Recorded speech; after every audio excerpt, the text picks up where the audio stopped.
Mesdames et messieurs, ça fait maintenant 2 jours que nous débattons dans des cadres très différents, avec des angles complètement différents, complémentaires.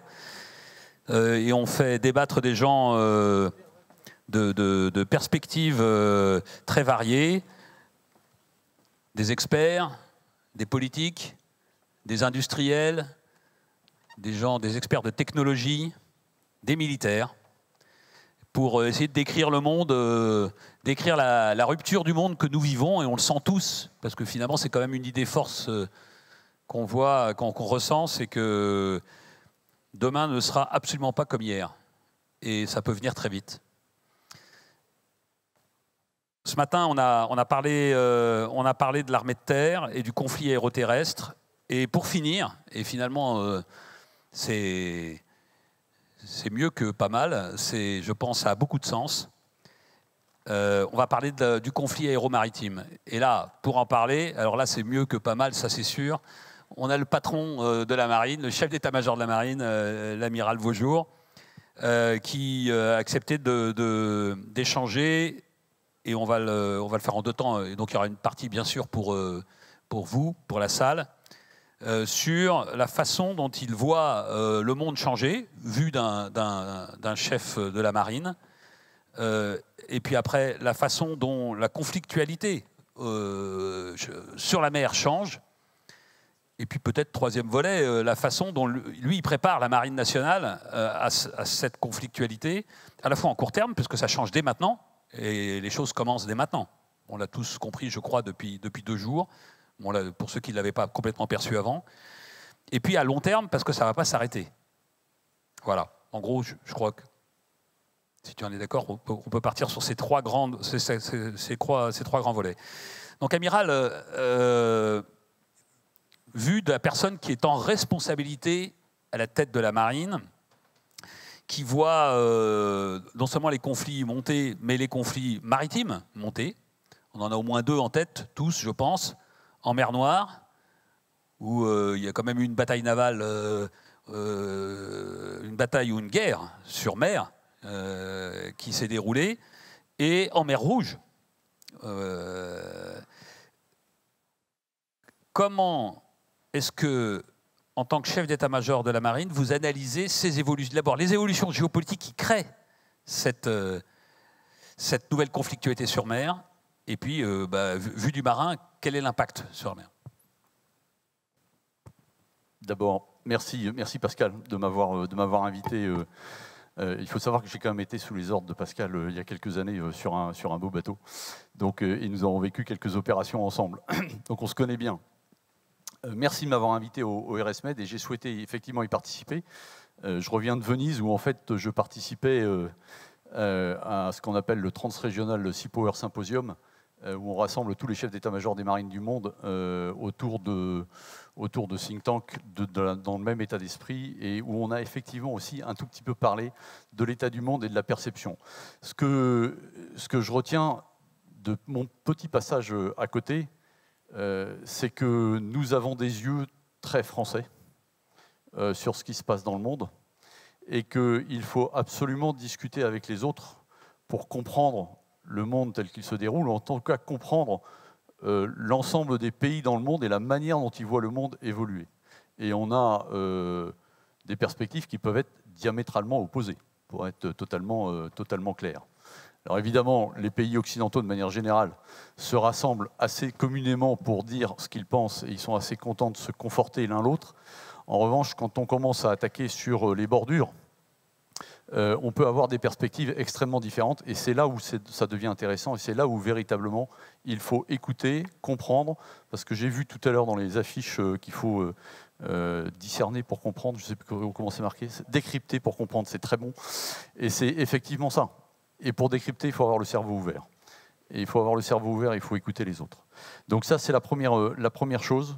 On peut avoir le défaut de s'écouter nous-mêmes. Il faut ouvrir les yeux sur le monde et voir comment il est en train d'évoluer. Ce que tu as dit est tout à fait vrai. Je pense que nous sommes à un moment que j'ai appelé il y a quelque temps un transitoire. Pour les sous-mariniers, ils comprennent très bien. C'est-à-dire qu'on passe d'un état à un autre état. La caractéristique du monde aujourd'hui, c'est qu'on est dans un transitoire, mais on ne sait pas où on va. Et la seule chose dont je suis certain, c'est que ça ne reviendra pas en arrière.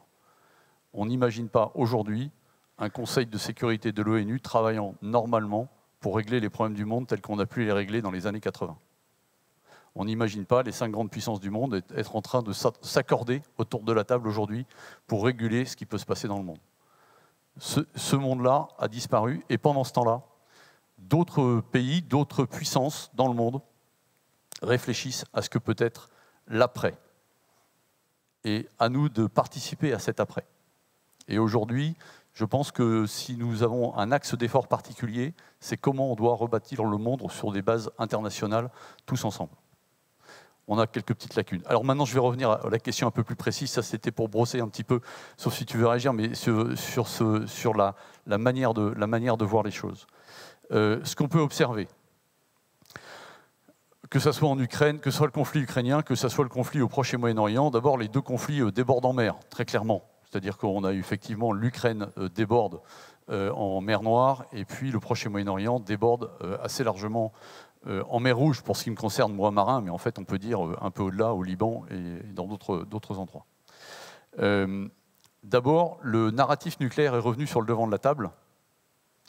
On a tous entendu le président Poutine et puis ses grands adjoints parler de l'arme nucléaire, et ça nous a pas mal inquiétés tous, autant que nous sommes, sur ce narratif nucléaire.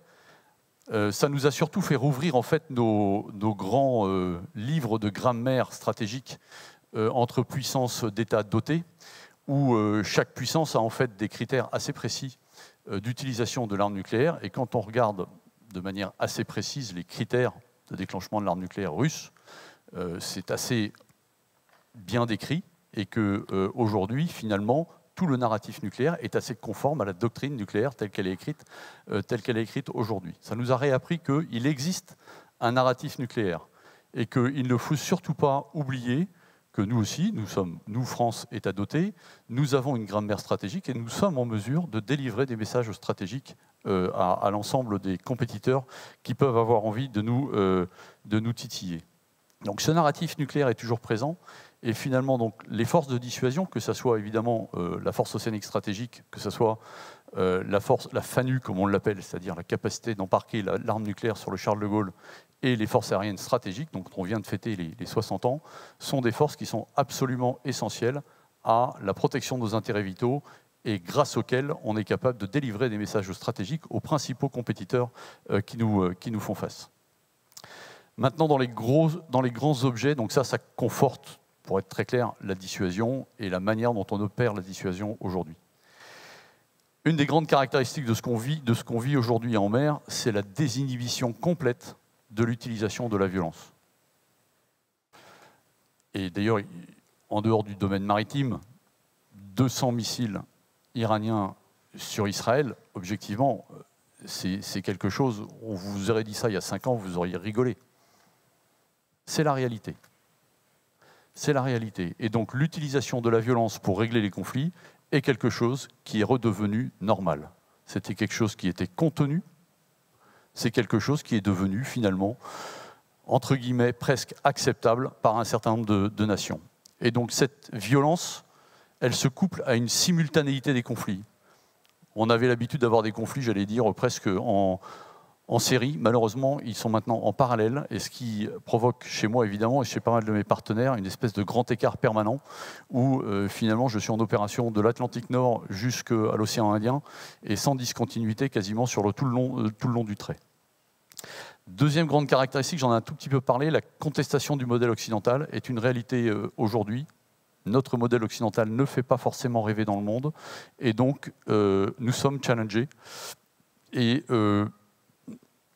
on voit s'affirmer en fait des pays dans leur souveraineté. On voit les pays qui se replient un peu sur eux-mêmes, ils adoptent une position que j'appelle d'extrême neutralité. Ils ne veulent surtout pas prendre part à ce qui est en train de se passer, et donc ils refusent de prendre part. Certains bateaux ont eu interdiction, pas les miens, j'ai des bons copains comme partenaires, mais certains bateaux de pays européens ont eu interdiction d'aller faire escale dans certains pays parce qu'ils participaient à l'opération typiquement Aspides de protection du trafic commercial, qui est pourtant une mission purement défensive. Les pays se replient sur leur souveraineté et refusent de prendre parti. L'extrême neutralité. La fulgurance des changements technologiques. La fulgurance des changements technologiques. Quand vous voyez l'évolution du conflit ukrainien, quand vous analysez du jour 0 à aujourd'hui, l'évolution des modes d'action ukrainiens est juste hallucinante. L'évolution des modes d'action outils est également hallucinante. Et nous avons, nous les armées, besoin d'être capables de nous adapter à ce rythme du changement. C'est absolument essentiel. Absolument essentiel pour être capable de contrer l'ensemble de ce qui se passe. Et tout ça, évidemment, quand on regarde tout ce qui change, tout ça c'est en même temps, et pour moi, c'est quand même quelque chose d'assez fondamental et qui bouscule pas mal nos référentiels. J'y reviendrai évidemment. Il y en a un dernier point dont on ne parle pas beaucoup, c'est la bascule environnementale. Et là aussi, c'est toujours intéressant de regarder ce qui se passe dans le monde et d'écouter les partenaires. J'avais participé à un colloque avec mon homologue bangladais qui me disait, moi, 1 mètre d'eau, c'est 30 millions de déplacés. 1 mètre d'eau en plus, c'est 30 millions de déplacés. Donc pour moi, le changement climatique, il dit, c'est juste critique et vital. Et c'est ma première menace. Et il y en a pas mal d'autres comme ça dans tous les océans, et notamment dans le Pacifique Sud. Voilà, donc grosso modo, des conflits qui débordent en mer, accélération du rythme et simultanéité de l'ensemble de ces choses-là. On cumule en mer l'explosion des trafics, dont on parle assez peu. Cette année, j'ai intercepté plus de 40 tonnes de drogue. Enfin, c'est pas moi, c'est mes troupes. 40 tonnes de drogue, on a explosé nos compteurs. Et c'est pas parce qu'on est bon, en fait, c'est parce que le trafic explose. Et donc, c'est ça ce qui est dramatique. Donc, les trafics partout dans le monde qui sont déstabilisateurs et qui vont provoquer des déstabilisations assez profondes de nos sociétés existent par ailleurs. Et ce côté désinhibition, guerre hybride sous le seuil, peu importe comment on l'appelle, là aussi, regardez les vidéos des gardes-côtes philippins. Quand ils essayent d'aller ravitailler leurs atolls en mer de Chine, c'est assez intéressant. On n'est pas dans juste de la violence verbale. On est dans l'éperonage de bateaux de manière assez brutale et violente, avec des dégâts et des dégâts humains notamment. Donc voilà, ça c'est le paysage auquel on fait face, le paysage dans lequel on vit. Alors à défaut de dire que c'est simple, au moins je ne suis pas au chômage. Écoute, merci. Je voudrais revenir, avant de descendre d'un tout petit cran, sur ce que tu as dit en termes de bouleversements stratégiques globaux et de bouleversements du coup, de perspectives et de points de vue. Les puissances qui revendiquent le pouvoir aujourd'hui dans le monde, les grandes puissances qui revendiquent le pouvoir, donc la Chine, la Russie qui veut rester dans le match, l'Inde, sont des puissances plutôt continentales, de culture continentale, même s'il y a bien sûr, ils ont accès à la mer, chacun à leur façon. Est-ce que ça pose une question un peu spécifique, le fait que ça soit des puissances continentales qui prennent j'allais dire qui prennent les rênes, pas complètement, mais qui revendiquent de prendre les rênes et qui développent une influence stratégique globale. Est-ce que pour un marin et pour un marin militaire, ça change la donne ? Alors, je reprends des puissances continentales. Je pense que c'est une vraie question qu'il faudra se poser dans le futur. Je ne sais pas comment les historiens analyseront ça, mais les routes de la soie maritime de la Chine montrent que la Chine a compris que son avenir dépendait de la mer, ou en tout cas de la sécurisation de ses approvisionnements.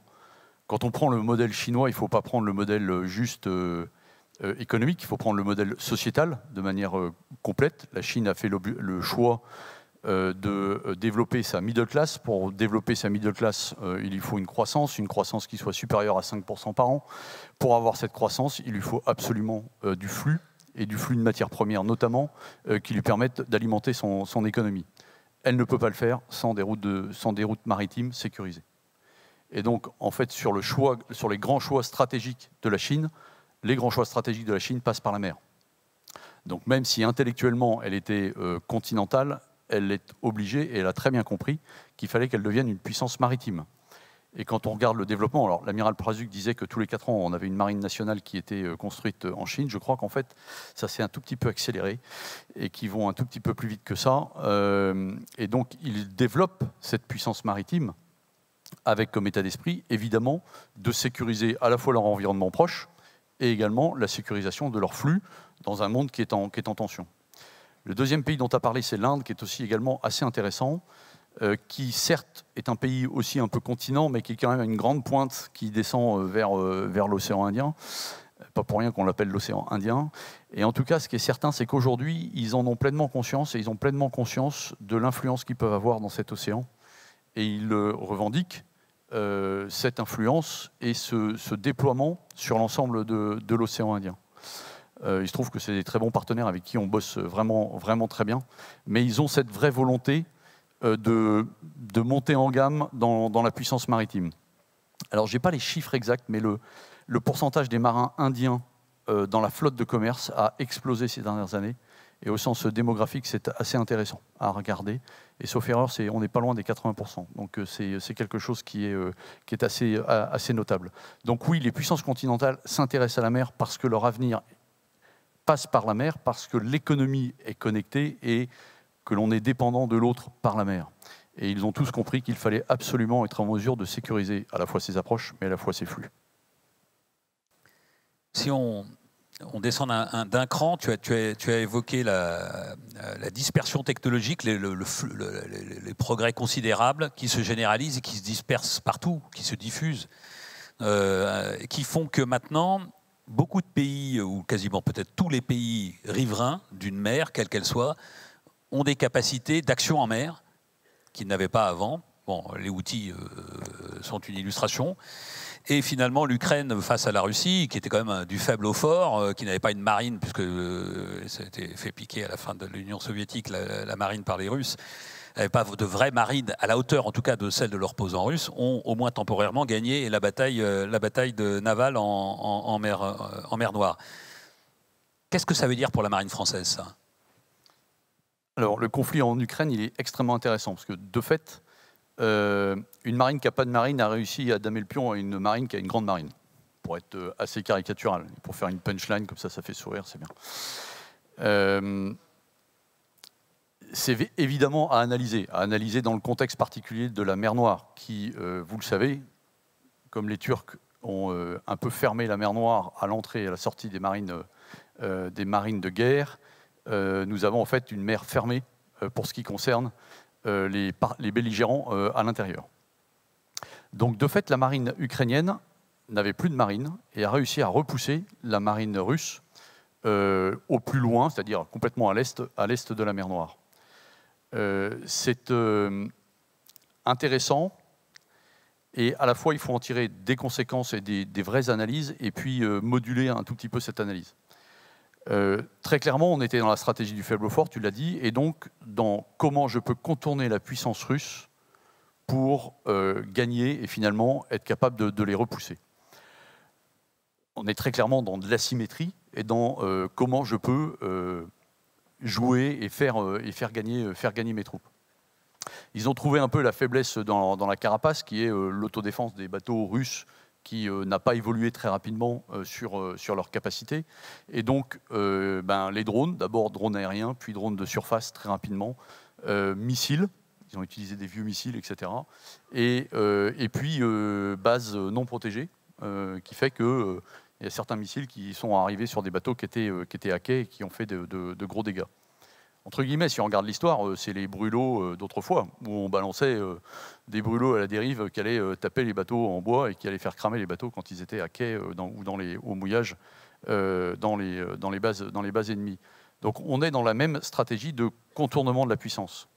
Maintenant, il ne faut pas se tromper, la Russie, elle est puissante également. Et elle a une puissance qui joue sur une profondeur stratégique qui est assez importante. Et si la Russie aujourd'hui a réussi à contenir à terre l'Ukraine et même à réavancer, c'est bien parce qu'elle est en mesure d'avoir cette profondeur stratégique. Et donc, moi, mon analyse, c'est que il faut être agile au filet, ça, c'est l'Ukraine, et il faut être mobile et puissant en fond de cours, ça, c'est la Russie. Et quand vous faites, c'est très caricatural évidemment, mais en fait, être capable de renvoyer la balle extrêmement rapidement au filet, ce que font les Ukrainiens extrêmement bien, en développant des drones. Le drone, il a une vie de 15 jours et après c'est terminé. En développant des nouveaux modèles, etc., vous faites mal à l'adversaire. Vous grignotez, vous le mettez en difficulté, vous le mettez en déséquilibre. Et ça, c'est quelque chose qu'il faut qu'on soit capable de faire.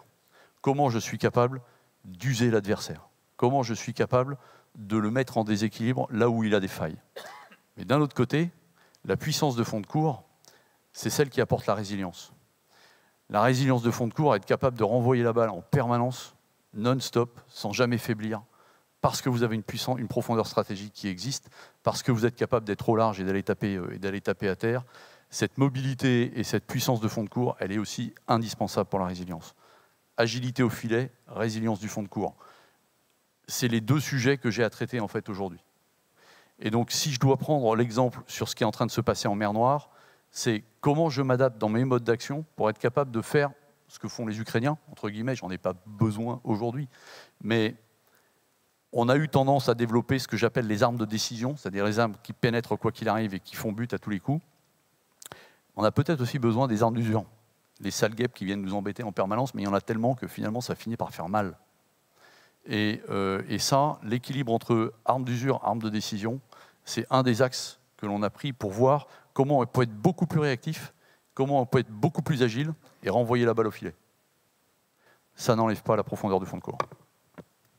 Et ça, c'est donc la bataille en mer Noire, avec finalement le filet pour l'offensive. En mer Rouge, c'est un peu différent, parce que pour nous, enfin, c'est une zone de transit.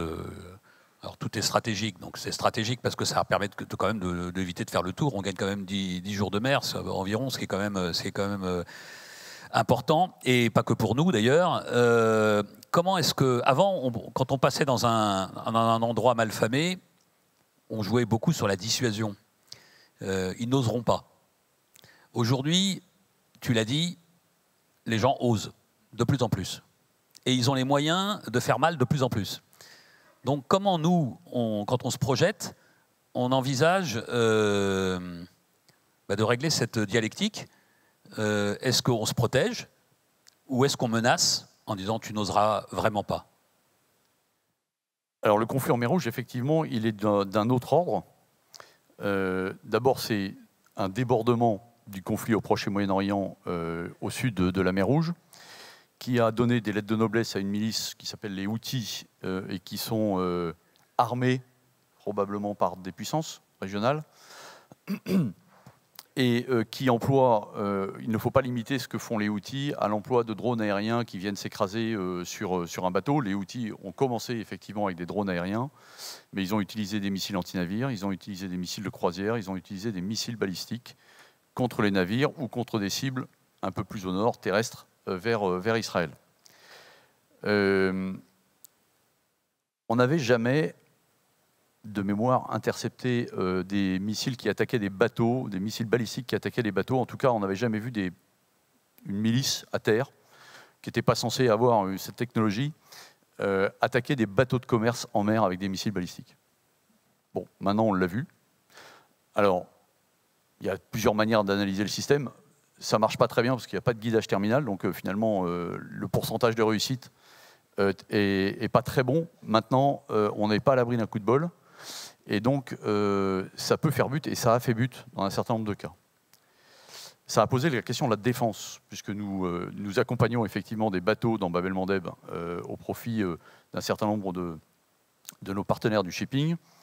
Il se trouve qu'on est capable d'intercepter. On a été capable d'intercepter, on a descendu un certain nombre de missiles balistiques en protection du trafic commercial. Ce qui est une très bonne chose. D'abord, c'est qu'on est capable de le faire, ce qui était loin d'être évident. Ce n'est pas du tout quelque chose d'évident. On a l'impression que ce que fait Israël quand ils interceptent avec le dôme de fer 200 missiles iraniens, c'est quelque chose de facile. Ça n'est pas du tout facile.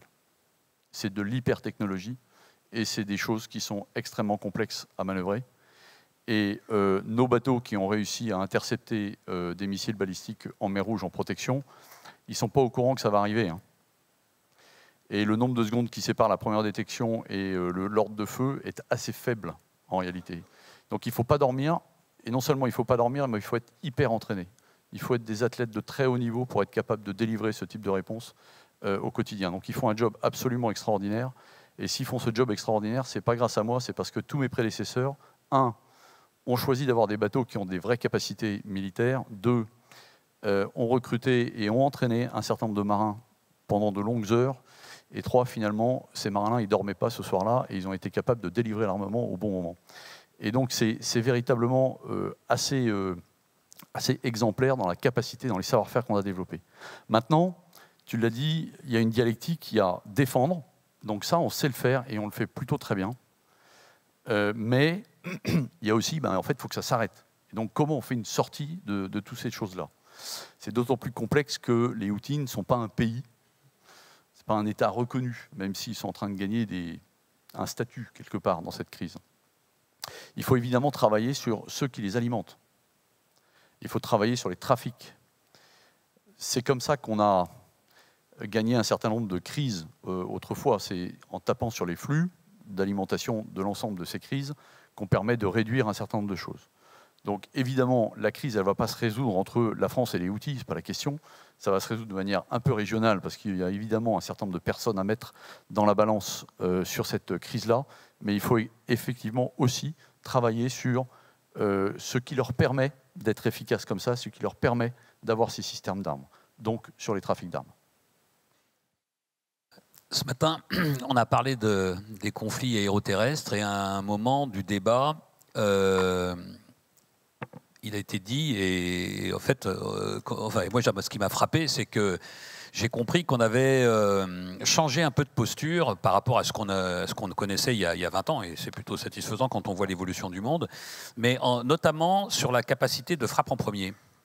La question a été posée en disant, mais est-ce que quand on voit la vulnérabilité, notre vulnérabilité, les capacités adverses, est-ce que la question de la frappe en premier n'est pas remis à remettre sur la table? Et la réponse a été oui, il faut la remettre sur la table.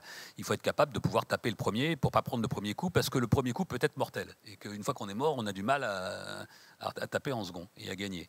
Est-ce que cette question sur mer, elle est différente, ou est-ce que la problématique, elle se pose également? Alors la question sur mer, elle est exactement la même. Quand on fait le retour d'expérience de l'ensemble des conflits, la prime est à l'offensive. La prime est à l'offensive. On peut être contraint parce que dans le mode d'action que l'on choisit d'être dans un mode d'action défensif. Mais aujourd'hui, celui qui remporte, entre guillemets, qui grignote du terrain, c'est celui qui est offensif par défaut. Or, comme je disais tout à l'heure, l'acceptabilité de ce qui se passe dans le monde a un petit peu changé. Et donc, pas mal de puissances, de nations, de pays considèrent que finalement, cette désinhibition croissante leur permet d'agir à un endroit où ils n'auraient probablement pas agi 5 ans plus tôt. Donc il y a une vraie stratégie de pas mal de pays d'aller taper en premier, parce que finalement c'est comme ça que ça marche. Et il y a des vraies démonstrations un peu partout dans le monde aujourd'hui. Alors, dernière question avant de passer la parole à la salle. Alors là, comment est-ce que tu prépares la marine? La marine là, maintenant, et la marine dans 15 ans? Alors, j'ai parlé de l'agilité au filet et de la puissance de fond de cours. Donc, j'ai une autre manière de le dire, qui s'appelle l'agilité du temps court et la détermination du temps long. L'agilité du temps court, il faut rendre la marine encore plus forte au combat tout de suite. Encore plus forte au combat tout de suite, c'est augmenter sa résilience. On a renforcé nos équipages, on renforce nos systèmes d'armes. Il y a eu un exercice il n'y a pas longtemps ici, Wildfire, où il y a eu une petite vidéo de pub là, qui est passée sur les réseaux, où l'objectif c'est assez simple, c'est de dire ok, on met toutes les menaces qui existent aujourd'hui en mer Rouge, en mer Noire, on les met face aux bateaux ici au sud de Toulon, on fait venir tous les industriels qui ont plein de bonnes idées sur la table, et on sélectionne les trucs qui marchent le mieux. Et il se trouve que dans tout ce qu'on a testé, il y en a un qui marchait vraiment bien. Il est sur un bateau aujourd'hui qui est déployé en opération. C'est comme ça qu'il faut que ça marche. Si on veut avoir l'agilité du temps court, il faut qu'on soit capable d'embarquer immédiatement les nouvelles technos et les trucs qui marchent tout de suite. Et il faut les tester en opération. Les tests en laboratoire, c'était bien pour avant. Dans le monde dans lequel on vit, il faut être capable de s'adapter extrêmement rapidement. On est en train de mettre en place toutes ces choses-là et ça marche plutôt pas mal. Maintenant, ça ne veut pas dire qu'on est bon partout. Et donc, il y a des domaines où il faut qu'on aille trouver le bon équipement, le bon système d'armes, le bon brouilleur, le bon radar qui permet de résoudre une partie de l'équation. Ce qui est certain, c'est que mon problème, c'est que quand je fabrique un bateau, je le fabrique pour 40 ans. Au départ, c'était pour 30 ans, mais souvent, c'est plutôt 40 ans. Et donc, il faut que je sois capable de l'adapter en fait en permanence. Et donc, il faut que je sois sur des systèmes adaptables by design. C'est-à-dire qu'on ne me fasse pas des systèmes propriétaires complètement fermés. j'ai un peu de mal à en discuter de temps en temps avec mes amis industriels qui sont certainement dans la salle, mais il faut vraiment qu'on ait des bateaux adaptables. Quand je fabrique un bateau pour 40 ans, évidemment, je vais le fabriquer à un standard zéro, et ce standard, il va évoluer à la vitesse de la lumière au fur et à mesure du temps. Une des grandes ruptures qu'on voit arriver aujourd'hui, c'est la rupture, évidemment, de la donnée, de la gestion de données, de l'intelligence artificielle. La vraie question qu'on a, c'est ça. Donc on a commencé à créer des data hubs sur des bateaux pour absorber la donnée et en tirer le meilleur de façon à améliorer le bateau tel qu'il est, mais juste en exploitant beaucoup mieux les données qu'on a à bord. Ça, c'est de l'adaptabilité. On n'a pas changé la coque, on n'a pas changé le radar. Maintenant, on exploite beaucoup mieux la donnée à bord, beaucoup mieux que ce qu'on faisait autrefois. Donc c'est vers ce type de choses qu'il faut avancer et avancer vite. Alors évidemment, il y a toujours le problème de l'effet de mode. Est-ce que la dronisation qu'on voit partout est un effet de mode ou est-ce que c'est une vraie rupture pour le futur? Aujourd'hui, dans la marine, des drones, il y en a sur quasiment tous les bateaux. Les futurs, pas encore sur les frégates, mais les avisons ont tous un drone, les patrouilleurs outre-mer ont tous un drone, les PHA ont des drones. On est en train de droniser la guerre des mines et on veut continuer la dronisation d'un certain nombre de choses. Il faut trouver le bon endroit pour faire l'évolution pertinente du moment. Et dans le même temps, quand je fabrique le futur porte-avions nucléaire de la marine, c'est un programme qui va apparaître 2038, 2040 et qui va durer 40 ans, 2080. Vous imaginez bien que réfléchir à 2080 aujourd'hui, c'est quelque chose qui est compliqué, mais c'est quelque chose auquel il faut s'astreindre. On est dans un monde de plus en plus attiré par l'immédiat. Or, quand on fabrique un port, quand on fabrique un bateau, il faut se poser les bonnes questions. Donc, on peut aller lire le rapport du GIEC, c'est pas complètement idiot quand on réfléchit au quai qu'on fait à Missiessy, ici, savoir s'il faudra faire plus 1 mètre ou moins 1 mètre. Il faut réfléchir aux conséquences environnementales du changement climatique, il faut réfléchir à l'évolution de nos sociétés. Comment je recruterai un jeune demain en 2040? Comment je le formerai demain à devenir un spécialiste nucléaire? Toutes ces choses-là, c'est des choses de prospective extrêmement compliquées, mais qui nécessitent une grande réflexion de manière à ne pas rater des ruptures. Et les ruptures, elles ne sont pas que technologiques, elles sont sociétales, elles sont démographiques, elles sont environnementales, je viens d'en parler. Et donc c'est absolument essentiel pour nous de s'inscrire dans cette dynamique et de tracer les grands traits de ce que je laisserai à mes successeurs, de manière à ce qu'ils aient encore la main pour adapter l'outil, parce qu'il ne faut surtout pas qu'ils aient un outil figé et bloqué. Merci beaucoup. J'ouvre les questions pour la salle.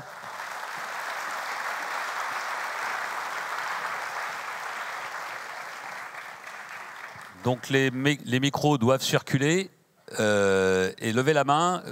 S'il vous plaît, posez vos questions le plus bref possible de façon à ce qu'on puisse tourner. Vous en prie.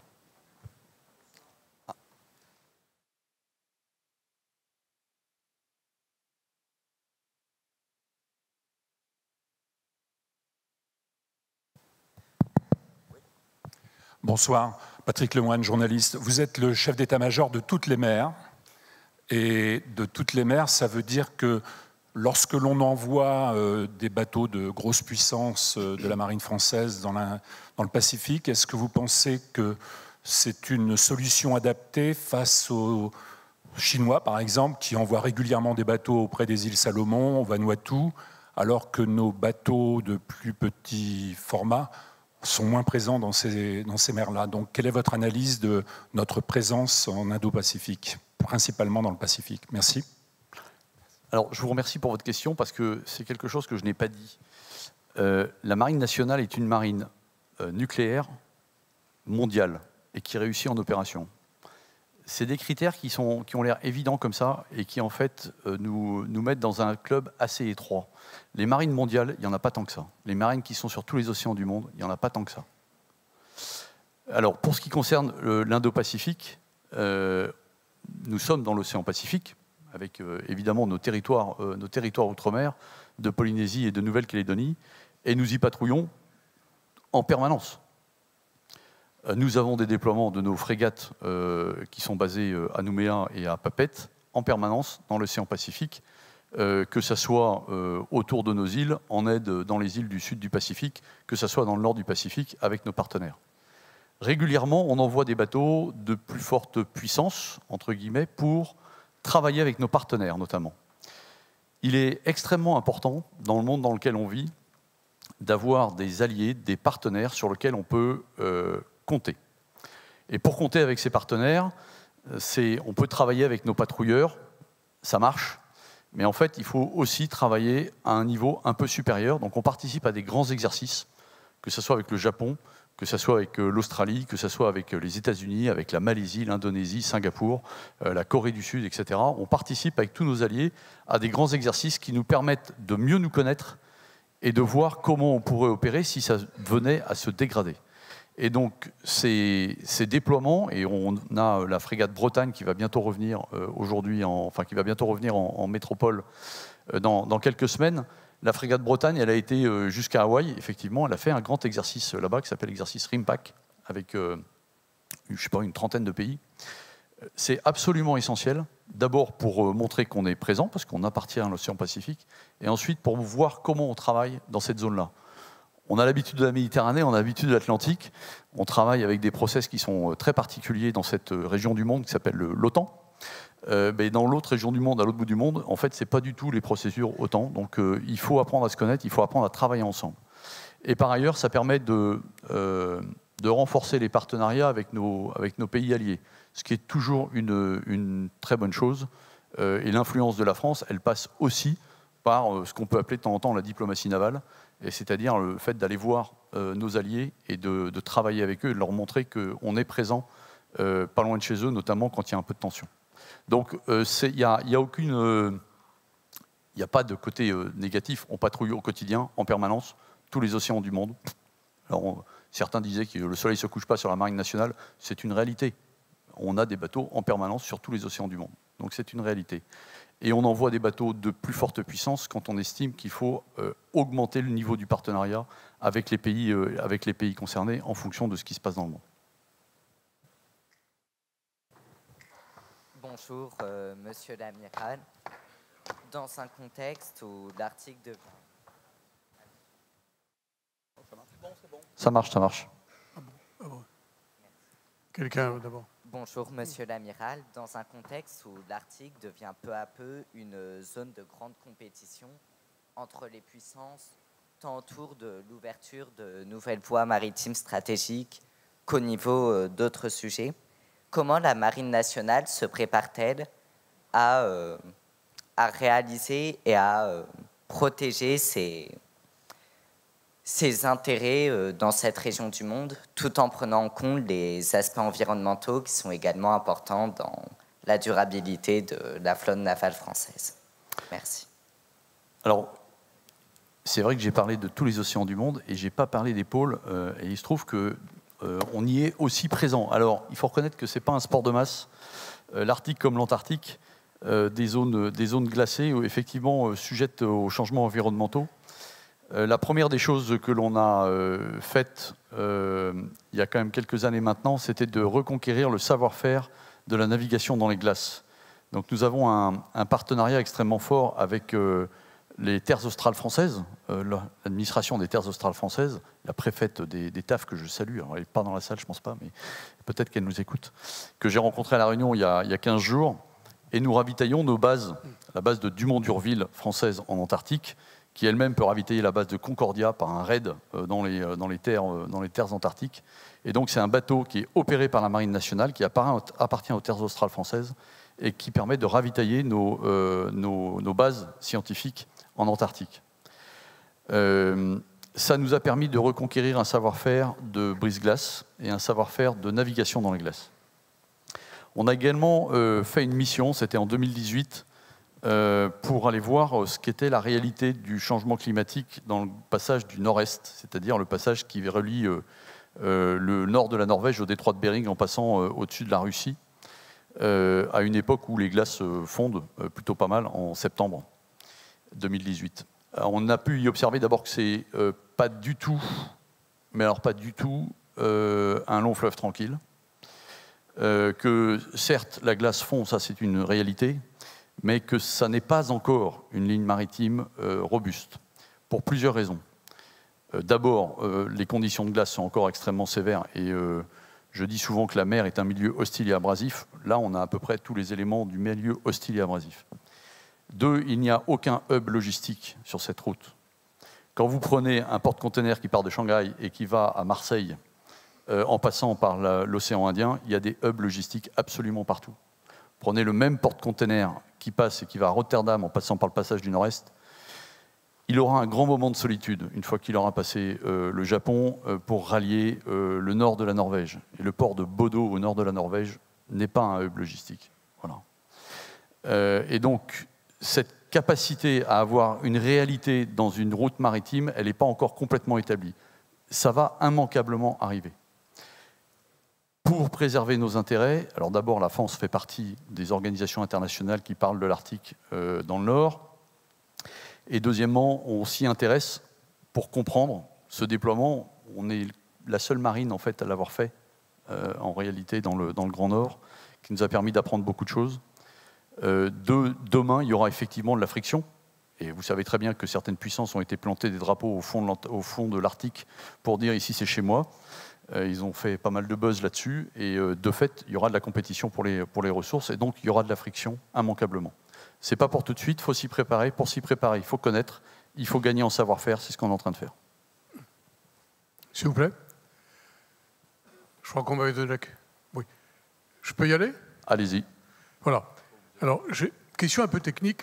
Tout ce qui est câble, on a lu à l'occasion du sabordage de Nord Stream 2 que les Américains avaient le système de surveillance et d'écoute de toute la Baltique. Alors, je suppose qu'ils ont la même chose en Méditerranée. Et rare, sans trahir des secrets, je ne vais pas vous demander quels sont les moyens. Certainement, ils sont un petit peu inférieurs aux Américains. Alors, est-ce qu'il y a une coopération franche? Bon, on ne fait pas partie vraiment des Big Five Eyes, mais on coopère. Ma question est de savoir quels sont les moyens, étant donné qu'il y a beaucoup de câbles, c'est bien connu, arrivent à Marseille, on est présent, comme vous dites, partout. Quels sont nos moyens d'observation, d'action et d'intervention pour empêcher? Il y a eu des câbles entre la Baltique qu'on attribue à la Russie. Donc, quels sont nos moyens, sans trahir des secrets? Quel état de la coopération? Et dernière petite question, cerise sur le gâteau, quelle est la part de l'intelligence artificielle que d'ores et déjà la marine française emploie pour l'entraînement, pour le perfectionnement, et d'avoir une vision élargie de tous ces théâtres technologiques et autres? Je m'excuse de ces questions. Merci pour cette question. On a eu, je vais être assez honnête, je disais à Venise tout à l'heure qu'on avait eu un wake-up call en 2018. Alors, c'est pas très bien de dire un wake-up call, mais c'est-à-dire une espèce de petit réveil sur l'affaire des fonds marins en 2018, lorsque Mme Florence Parly avait demandé à la Marine nationale de retrouver la Minerve, qui est au sud de Toulon. Et donc, on avait engagé nos moyens pour aller voir ce qu'on pouvait trouver, comment on pouvait le trouver, etc. On a fini par trouver. Mais on a fini par trouver aussi avec des moyens développés par l'industrie offshore, qui nous a montré qu'en fait, la technologie était maintenant présente et qui était maintenant disponible en fait sur étagère pour aller beaucoup plus loin et être beaucoup plus efficace. On avait des moyens, mais qui étaient des moyens assez limités. Et de fait, pendant cette opération, on s'est rendu compte de tout ce qu'on était capable de voir, d'observer, de regarder, etc. Et même si on faisait déjà des choses, on était encore, j'allais dire, au niveau de l'amateur. On est rentré dans la cour professionnelle, entre guillemets, avec un vrai développement, d'abord d'une stratégie qui n'est pas une stratégie uniquement de la marine, qui est une stratégie interministérielle, qui a pour vocation de, à la fois, voir ce que l'on est capable de faire, mais surtout comment on est capable de protéger ce qu'on appelle nos infrastructures sous-marines critiques. Alors, vous avez parlé des câbles, il y a évidemment les pipelines, il y a un certain nombre de choses sous l'eau qui sont à protéger.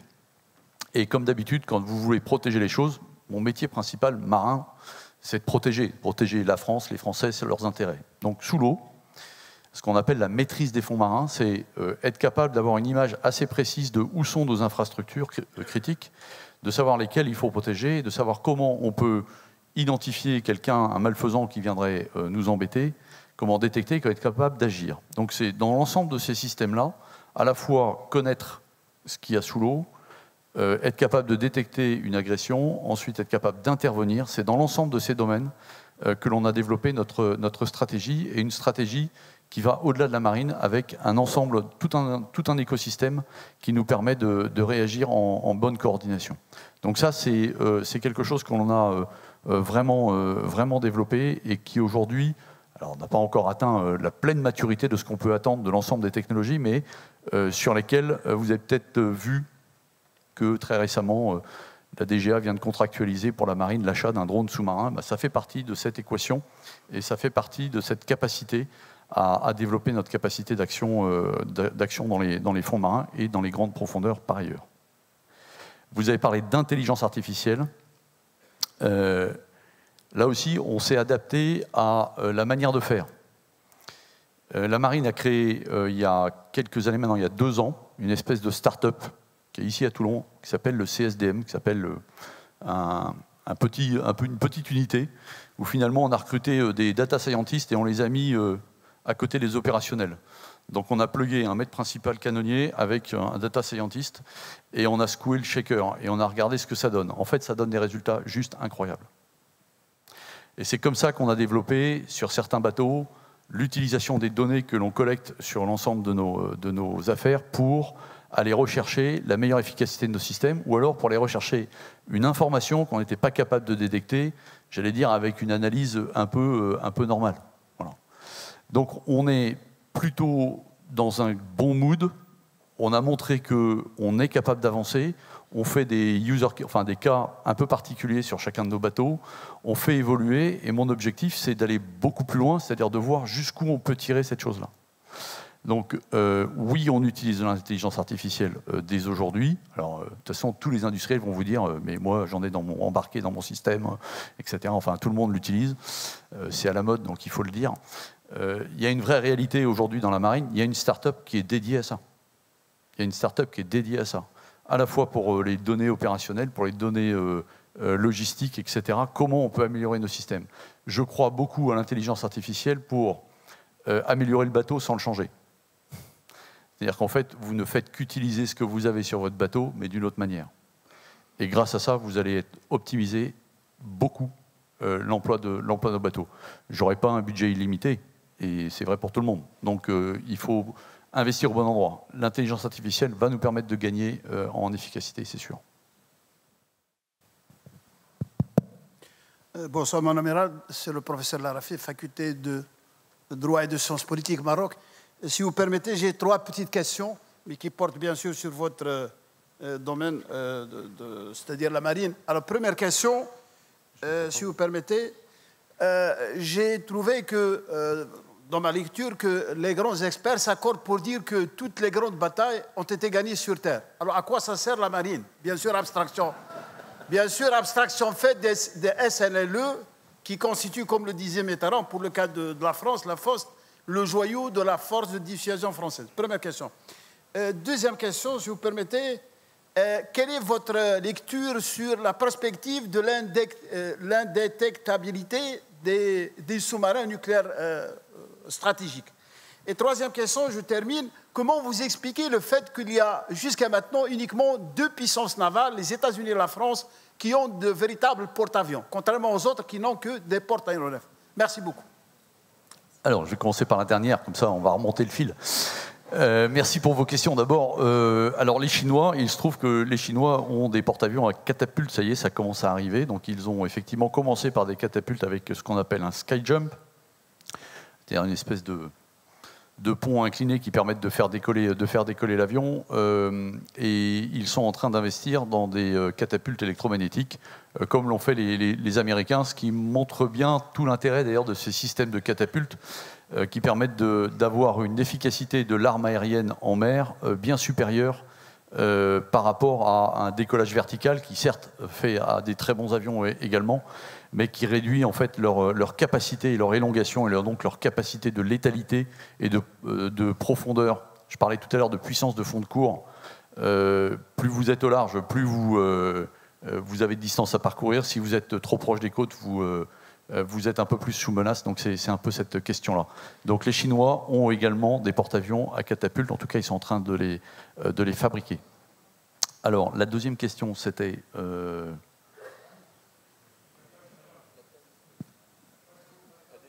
La détection sous-marine, c'était la détection sous-marine. La détection sous-marine, alors, je pense que depuis que je suis rentré dans la marine, on essaye de percer le dioptre. C'est-à-dire qu'il n'y a pas un industriel qui ne s'est pas dit, tiens, je vais absolument percer le dioptre, et donc je vais trouver le sous-marin qui sera à je ne sais pas combien de centaines de mètres de fond, et ça le rendra vulnérable. On a tout essayé, enfin je ne vais pas dire qu'on a tout essayé, mais on essaye toujours. C'est vrai pour tout le monde. Est-ce que je serais capable de détecter des anomalies de signaux par satellite au-dessus de la mer, ça va iriser, etc. Tout ça, c'est des vraies recherches. On n'a pas encore trouvé une réelle capacité à détecter des sous-marins qui font moins de bruit ce qu'on appelle un biologique dans le langage des sous-mariniers, c'est-à-dire qu'une baleine, pour être très clair. Donc on a encore quelques temps devant nous pour la non-détectabilité, ou en tout cas, il faudra être une puissance sacrément sérieuse pour avancer dans ce domaine-là. Donc il n'y a pas de rupture technologique aujourd'hui qui permette d'aller voir vraiment au fond de l'eau et d'être capable de détecter à coup sûr un SNLE enfoui derrière. D'ailleurs, si on choisit aujourd'hui de renouveler nos SNLE, c'est bien parce qu'on a fait toutes ces études-là également. On a étudié les ruptures technologiques à venir et voir si on sera capable de détecter ou pas nos sous-marins. Aujourd'hui, on fait partie des nations qui ont un véritable savoir-faire et qui ont une réelle capacité à se dissimuler sous l'eau et donc à faire porter la menace à l'endroit où on le souhaite. Et c'est bien un des fondements de la dissuasion aujourd'hui. Elle n'est pas remise en cause. Enfin, sur la marine ne sert à rien, bon, je vais m'en aller, mais je pense que si vous regardez juste le conflit ukrainien aujourd'hui, finalement, l'endroit où les Ukrainiens ont réussi à faire porter une vraie pression, c'est en mer. Certes, ils ont contourné la puissance, mais ils ont contourné la puissance de manière maritime. Et ça marche plutôt pas mal, objectivement. Après, c'est toujours pareil. Vos flux, votre profondeur stratégique, que ça soit économique, que ça soit militaire, et dans toute l'histoire, repose sur la mer. Vous pouvez perdre si vous n'êtes pas capable de sécuriser en mer. Prenez l'histoire de la Seconde Guerre mondiale et des flux qui sont arrivés des États-Unis vers l'Europe pour nous ravitailler. Vous avez absolument besoin de ces choses-là. Et si vous n'êtes pas capable de battre celui qui va couper vos flux maritimes, ben en fait, vous allez perdre. Oui, certaines batailles se gagnent à terre, c'est une certitude. Mais il faut absolument une marine robuste pour protéger aujourd'hui. Quand je parle de protéger la France, les Français, leurs intérêts,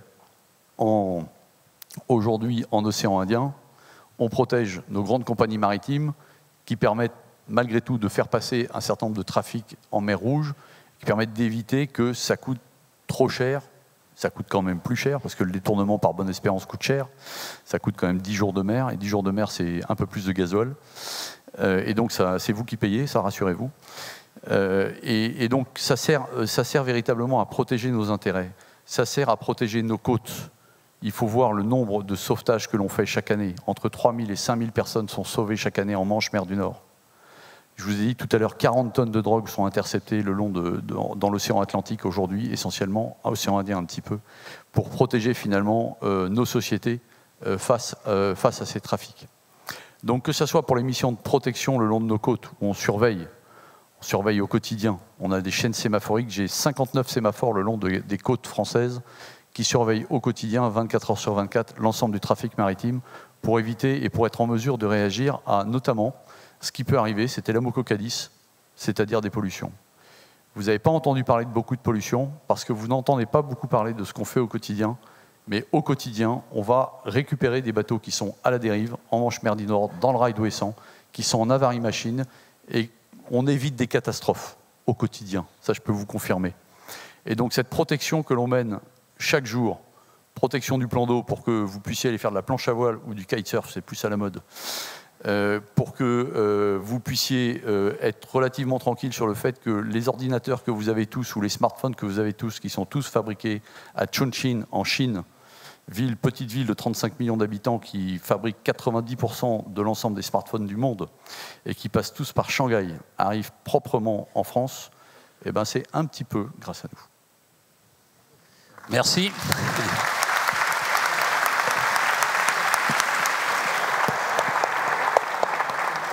Il est malheureusement trop tard pour d'autres questions. Je suis un peu désolé, je vois qu'il y a des mains qui se levaient, mais c'est un peu tard. Est-ce que tu veux passer un dernier message? après avoir bu. Oui, d'abord, merci pour cette invitation. C'est toujours passionnant d'échanger avec tout le monde de manière extrêmement ouverte. Je pense qu'il faut que vous gardiez à l'esprit que la France a la chance d'avoir une belle marine. Ça repose sur plein de choses. Ça repose d'abord sur la volonté, sur une volonté politique qui date maintenant de longtemps et qui à chaque fois est renouvelée, sur le maintien de l'ensemble de notre outil, le maintien de nos industries de défense également qui sont capables de fabriquer des bateaux. Quand on voit qu'on est capable de fabriquer aujourd'hui un sous-marin nucléaire lanceur d'engins, nous, France, tout seul, en pleine autonomie, c'est quelque chose de juste extraordinaire. Et c'est une aventure qui n'est pas une aventure de la Marine nationale, c'est une aventure nationale, collective, qui rassemble tous les savoir-faire, que ce soit nos savoir-faire industriels, ces savoir-faire qui ont été créés dans nos universités et qui ont été on a été capable d'aligner l'ensemble de l'écosystème national pour arriver à cette belle réussite. Donc on a une belle marine qui opère aujourd'hui de manière mondiale, qui réussit en opération. Et mon ambition, c'est d'avoir une marine forte de ses savoir-faire, rassembleuse de ses partenaires, parce qu'on ne réussira jamais tout seul. On est obligé de travailler avec nos partenaires, et ce n'est pas une mauvaise obligation, c'est une obligation positive, c'est une très bonne chose, et qui soit redoutée par ses adversaires, parce que ça, c'est absolument essentiel dans un monde qui est particulièrement violent. Je vous remercie tous.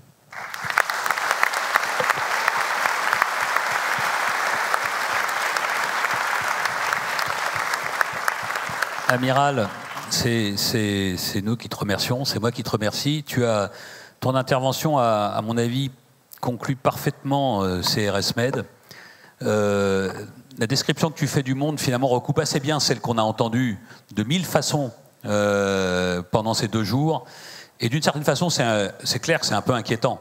Mais les inquiétudes peuvent être très saines. Ça nous oblige à lever la tête et à nous préparer et à préparer l'avenir. Et en même temps, les axes, les messages que tu as donnés, les analyses que tu as présentées et la façon dont tu prépares la marine, de son côté, est beaucoup plus rassurante. Et ces 2 inquiétudes, ces 2 caractéristiques vont bien ensemble. Et c'est bien de finir avec une forme d'assurance que les gens en responsabilité sont conscients du monde dans lequel on vit et s'y préparent pour notre sécurité à nous. Merci 1000 fois. Je retiens l'idée du shaker. Les RSMED, c'est un peu un shaker. On a secoué, on a mis beaucoup d'ingrédients, on a secoué, et en finale, je pense qu'on en ressort avec des idées et avec... c'est pas la potion magique, hein, le shaker, mais ça permet d'aborder l'avenir avec un peu plus de sécurité. Merci à toi et merci à vous.